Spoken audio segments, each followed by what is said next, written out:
बिस्मिल्लाहिर्रहमानिर्रहीम। पाकिस्तान और दुनिया भर में देखने वाले सुनने वाले मेरे दोस्त अहबाब को सुल्तान कादिर अल्ताफ़ एडवोकेट का बहुत बहुत सलाम। मेरे दोस्तों, मुल्क की हालात इस वक्त एक ख्वाब जिस तरह इंसान देखता है वो कैफियत इख्तियार कर गई। ख्वाब सुहाना भी होता है और डरावना भी होता है। हर दो सूरतों में ख्वाब जो है उसके ऊपर इतना यकीन नहीं करना चाहिए। 9 मई 2023 को पाकिस्तान में जो हालात हुए, जो वक़ूए हुए हैं, वो किसके कहने पे हुए, क्यों हुए, क्या वो काबिल तारीफ हैं या काबिल मज़म्मत? आम तौर पर ये सवाल आ रहा है सियासतदानों के जहन में, लोगों के जहनों में, कारकुनान मेरे जैसों के जहन में भी सवाल आता है। मगर इसका जवाब बड़ा सिंपल है कि भाई वक़ूआ जो कॉग्निजेबल ऑफेंस होता है उसको कोई भी पुरअमन शहरी उसको अप्रिशिएट नहीं कर सकता, उसकी मजम्मत ही करता है। उसके सवाल करने का या उसके जवाब लेने का तो कोई मकसद नहीं होता। 9 मई का वक़ूआ हुआ, लेकिन उसका जिम्मेदार किसी को ठहरा देना, ये एक बतौर तालिब इल्म, कानूनी तालिब इल्म के, ये एक सवाल है। अगर वक़ूआ होने के बाद किसी को उसका जिम्मेदार ठहराना है तो जिसको जिम्मेदार ठहराना है उसको भी दिफा का हक देना होता है, जिसको कॉन्स्टिट्यूशन ऑफ पाकिस्तान में कहते हैं फेयर ट्रायल, आर्टिकल 10 और आर्टिकल 10A। मतलब प्रोसिक्यूशन ने भी अपना केस साबित करना होता है और डिफेंस ने भी अपना डिफेंस देना होता है, और इम्पार्शियल इन्वेस्टिगेशन या इम्पार्शियल इंक्वायरी हेल्ड होनी चाहिए किसी भी वक़ूए के ऊपर। कोई भी मुल्क जब उसके इदारों का कोई मामला बनता है, वो इदारे जो किसी भी मुल्क की असास होते हैं, बुनियाद होते हैं, और उन अदारों के मतलब जब कोई बात हो जाए तो फिर इंक्वायरी, इन्वेस्टिगेशन, तफ्तीश और उसका दायरा कार बहुत वसी हो जाना चाहिए। ना कि सिंगल माइंड के साथ हम एक ही डायरेक्शन के साथ एक ही बंदे को उसका जिम्मेदार ठहराते रहें, तो ये कॉन्स्टिट्यूशन ऑफ पाकिस्तान के आर्टिकल 10A की वायलेशन है। पाकिस्तान में 9 मई को जो वक़ूआ हुआ उसका जिम्मेदार कौन है? पाकिस्तान में जो क्या वो वक़ूआ होना चाहिए था? यकीनन नहीं होना चाहिए था। काबिल मज़म्मत है, बिल्कुल काबिल मज़म्मत है। फिर उसके बाद अचानक एक बयानिया आता है पाकिस्तान की आर्मी के मुतल्लिक़, और पाकिस्तान आर्मी के मुतल्लिक़ एक ऐसा बयानिया एक ऐसे कम्युनिटी की तरफ से आना शुरू हो जाता है, पता नहीं वो इसमें मुलव्वस है या नहीं, लेकिन अपनी सफाई में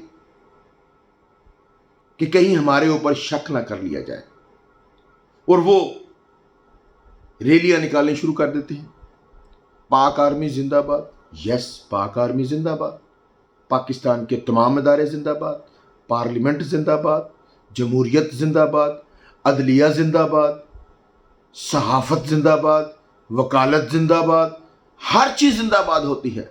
मगर उसमें जो एक्सेप्शनल पहलू है उसको कभी भी इग्नोर नहीं किया जा सकता।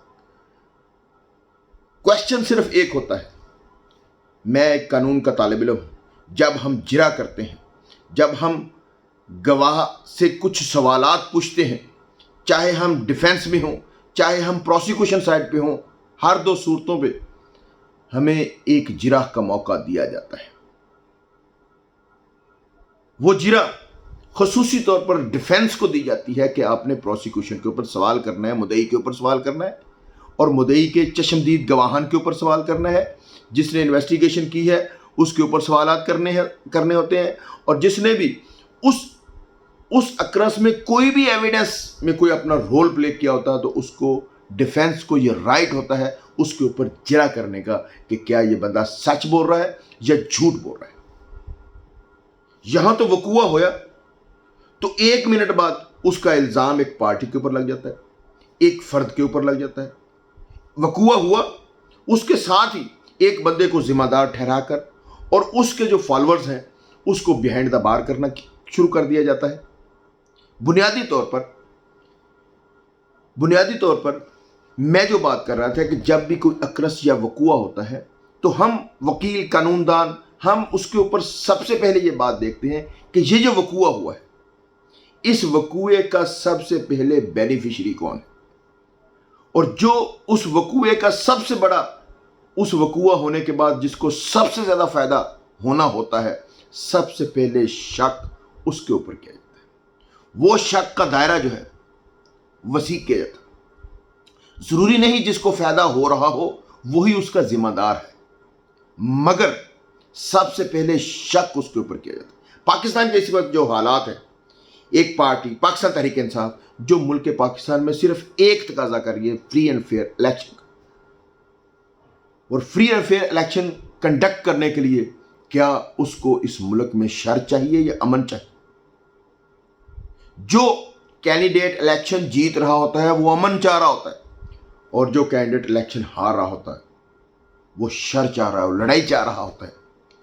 तो किसी भी वकूए का सबसे पहले जिम्मेदार जिसको ठहराया जाना है वो उस वकूआ होने के बाद जिसको उसका सबसे ज़्यादा बेनिफिट होगा उसको उसका जिम्मेदार या उसके ऊपर शक किया जाना, ये कानून और इन्वेस्टिगेशन की पहली रिक्वायरमेंट है बतौर कानूनदान, ये बतौर पाकिस्तानी, बतौर एक बाशिंदा, बतौर एक हुब्बे वतन पाकिस्तानी के।